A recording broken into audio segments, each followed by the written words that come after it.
Saudara-saudariku yang terkasih, salam sehat dan sukacita selalu, berkah dalam. Sudah kita memberi senyum hari ini, Selasa 4 Februari 2025. Kita awali permenungan kita dengan tanda kemenangan Kristus dalam nama Bapa dan Putra dan Roh Kudus. Amin. Permenungan kita diambil dari Injil Markus bab 5 ayat 21 sampai 43.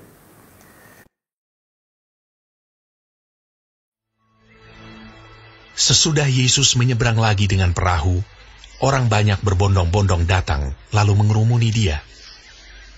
Sedang ia berada di tepi danau, datanglah seorang kepala rumah ibadat yang bernama Yairus. Ketika ia melihat Yesus, tersungkurlah ia di depan kakinya, dan memohon dengan sangat kepadanya. Anakku perempuan sedang sakit, hampir mati. Datanglah kiranya, dan letakkanlah tanganmu atasnya, supaya ia selamat dan tetap hidup. Lalu pergilah Yesus dengan orang itu.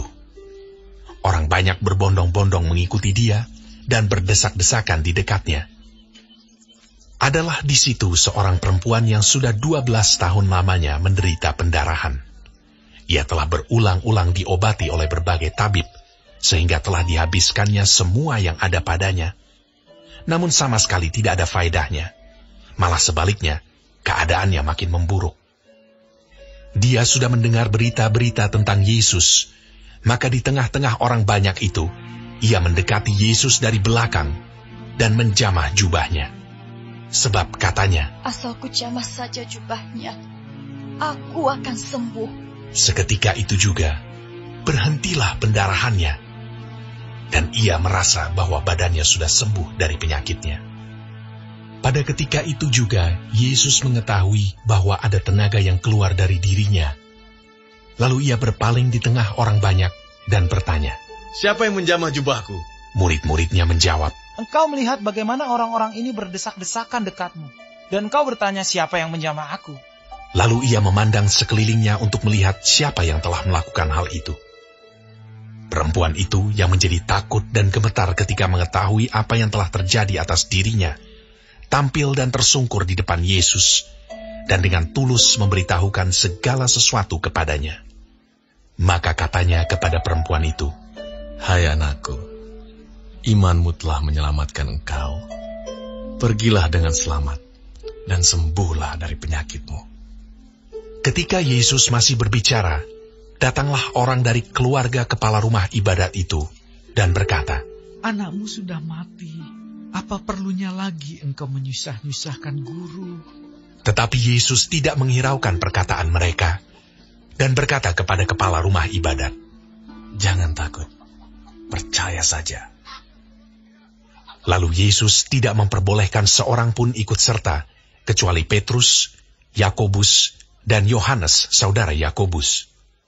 Mereka tiba di rumah kepala rumah ibadat, dan di sana dilihatnya orang-orang ribut, menangis, dan meratap dengan suara nyaring.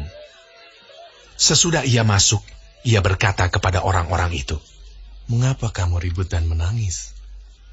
Anak ini tidak mati, tetapi tidur. Tetapi mereka menertawakan dia. Maka diusirnya semua orang itu.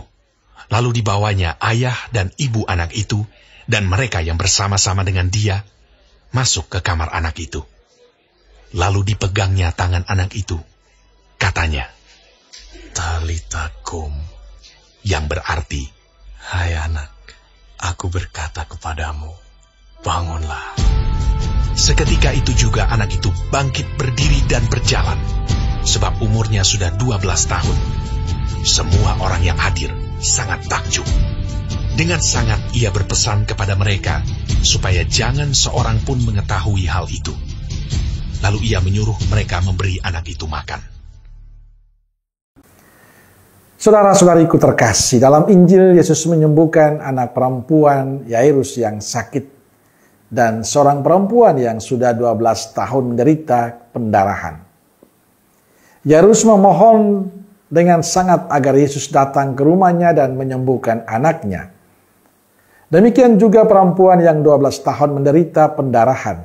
Ia percaya pada Yesus dan mengatakan, asal ku jamah saja jubahnya, aku akan sembuh.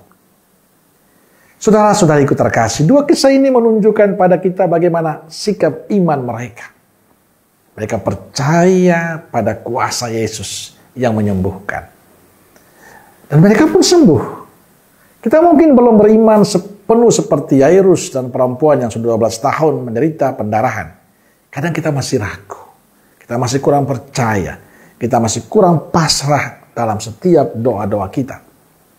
Maka kisah Injil hari ini memberikan penegasan pada kita. Pasrah, percaya penuh pada kehendak Allah menjadi kunci hidup beriman kita. Kita perlu lebih tekun dalam doa. Lebih yakin lagi akan kuasa Yesus. Kita mungkin perlu lebih pasrah lagi.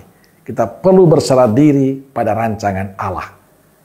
Kesembuhan putri Yairus dan perempuan yang pendarahan terjadi karena mereka percaya dan pasrah pada Yesus. Bahkan perempuan yang pendarahan hanya berkata, asal ku jamah jubahnya.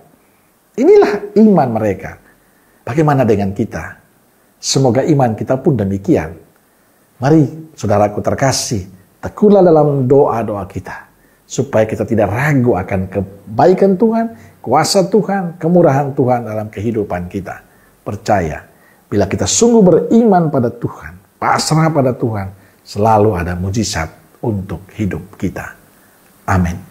Semoga Allah yang Maha Kasih memberkati saudaraku sekalian, Bapa, Putra, dan Roh Kudus. Amin. Roh Kudus Nazaret, doakanlah kami. Amin. Berkah dalam.